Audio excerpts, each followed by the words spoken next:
Another day, another basketball stories na naman ang pagkukwentuhan natin. At ngayon nga ay pag-uusapan natin ang inilabas na latest update sa pagkuha ng Lakers kay PJ Washington sa isang trade. At ang balitang may nahanap na nga pong bagong superstar ang Golden State Warriors na balak papirmahin ng kanilang kupunan. Ayon nga po sa pinakahuling inilabas na balita ng isang insider, kabilang na nga po sa mga players na posible pang humabol sa lineup ng Lakers this season ay si PJ Washington na siyang last request ni Luka Doncic sa kanilang front office, lalo na kay Rob Pelinka. And since nga po may kontrata pa ito sa Mavs, ay ang nag-iisang paraan talaga para makuha siya ng Lakers ay sa isang trade, kung saan kakailanganin talaga nila ditong i-offer ang ilan sa kanilang mga movable players at ilang mga draft pick.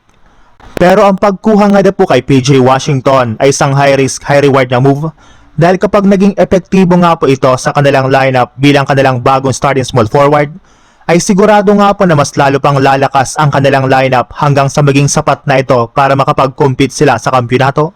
Kaya kailangan talaga nilang pag-usapan ang ganitong move dahil posible nga po na makasira ito sa kanilang kampanya next season sa pagkakaroon nila ng napakadaming mga 3&D at wing players sa kanilang rotation.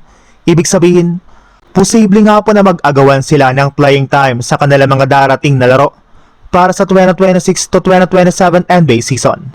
Sa ibang balita naman, marami na nga po mga fans ang nagsasabi na kailangan na nga po ni Stephen Curry na umalis sa JSW sa mga susunod na season since nangangamoy na nga po na wala nang balak pa ang kanilang front office na bumuo ng isang championship lineup. Ni hindi man nga po sila gumagawa ng paraan para lamang makakuha ng mga bagong players na tutulong kay Stephen Curry sa darating na season at sa mga susunod na season. Pero hindi rin naman nga po dapat mag-alala ang mga fans ng Warriors dahil sa ngayon nga po ay mayroon na ngang 3 players ang target ng kanilang team at kasalukuyang kinakausap na nga po nila ngayong offseason. At kabilang na nga po dito ay sina Kelly Olynyk, George Niang at si Brandon Williams.